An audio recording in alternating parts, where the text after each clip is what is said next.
Hello, everybody. It's lovely to be able to speak to you today. And I have been asked to talk to you about meaning and why meaning is important in our lives.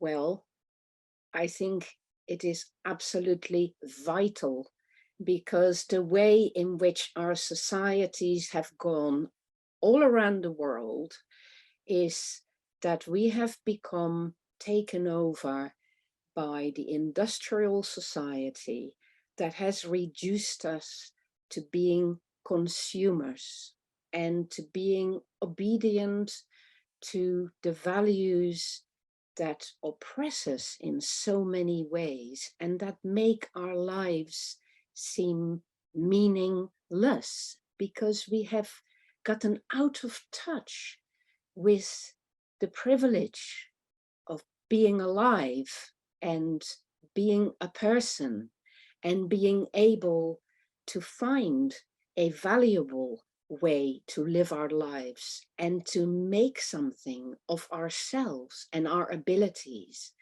And we all have talents and abilities that are laying dormant and that we're not doing anything with.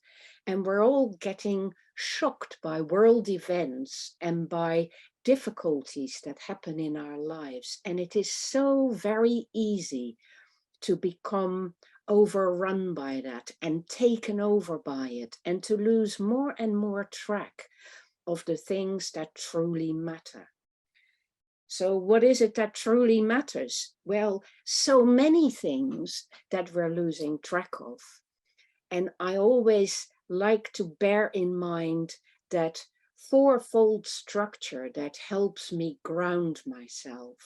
So I remember that, first of all, our human task is to settle ourselves in a physical way in the world, to learn to look after ourselves well enough so that we can survive with at least a minimum of physical comfort, and we can use all of our senses to connect to the physical world around us.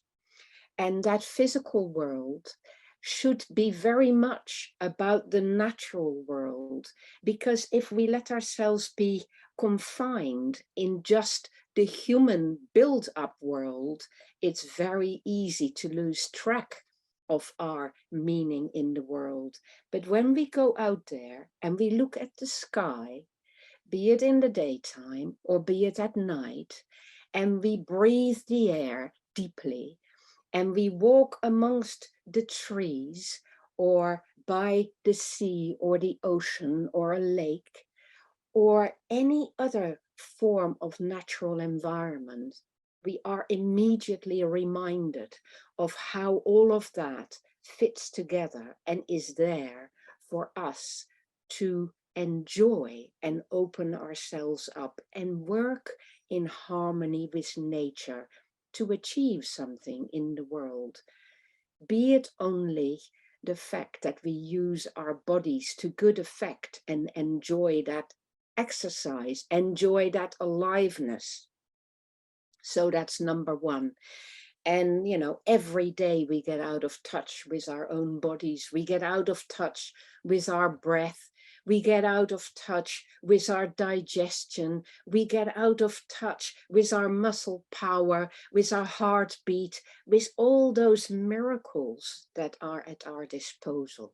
So to get back in touch with that is the first port of call for finding meaning, and to remember that we have that ability of being effective in the world and, you know, building things for ourselves, doing things creatively with our hands, connect with the world. That's number one. Number two is that we are social animals and we need to live in communities, but we also need to not feel as if we are taken over by our communities, by the state, by our obligations, by families that put pressure on us, by a job that puts pressure on us. So we need to take control back there as well. We need to remember that creating a good community requires us to be much more personal with each other and to build human relationships that are worth having, where we feel the warmth of affection, where we know that we care for each other and that life matters because we matter to these other people and these other people matter to us too. Too much of this world and these societies have become about dominance and submission, obedience to rules, and being told off and always feeling deficient in some way. That's not the way to be in community. The way to be in community is to work together in a collaborative way and to remember that we have this capacity to build places together that make us feel secure and that give us solace. And if we haven't got those, then we need to create them. It's very important to take back that power to do things differently. You don't have to do things the way you found them. You can use your own understanding of the world to improve the world and make small changes in what you know will work for you. Number 3, have a relationship with yourself.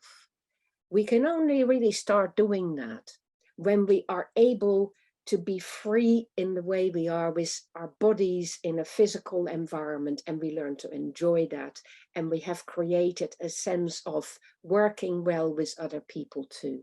Then we can make space in ourselves to create a reflective relationship with ourselves, to get to know ourselves, to observe ourselves, to learn to nurture ourselves and give ourselves exactly that love that we crave from others. To learn to have integrity too, to ask ourselves, what is it that matters to me?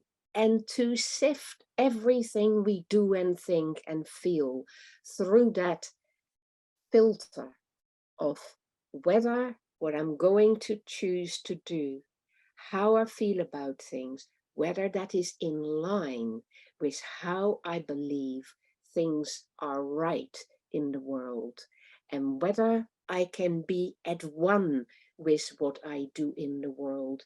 These are important things. And the more you learn to do that, the closer you get to yourself, the better the people around you, the more at one you are with nature, the stronger your network of meaning will become.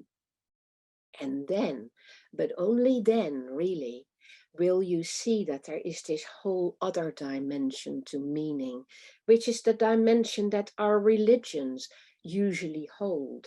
It's the dimension of our values. It is the dimension of the things that give us purpose and the things that give us direction in life.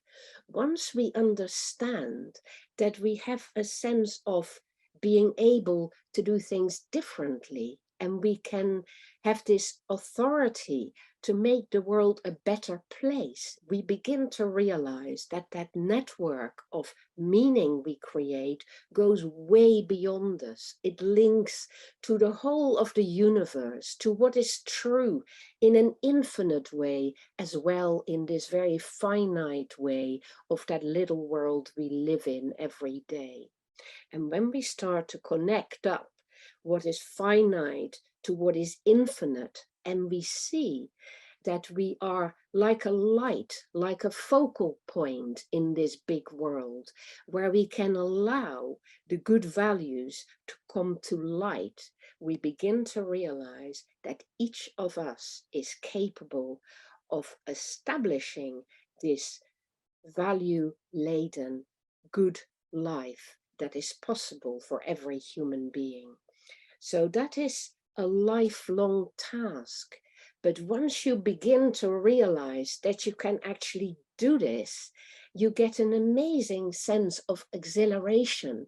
Life doesn't have to be something that is imposed on us by other people and that has to be lived in an unpleasant or a boring way, or that has to be full of chores and things that go against our better knowledge of what is right and wrong.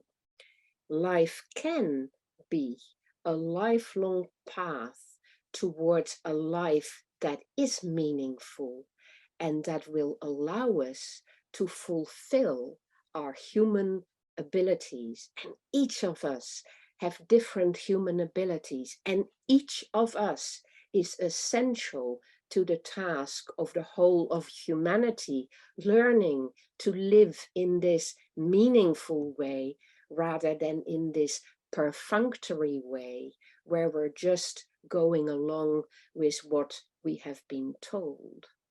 So it is about an inner revolution. It is about coming to life. It is about claiming the light that is in you and making something of it.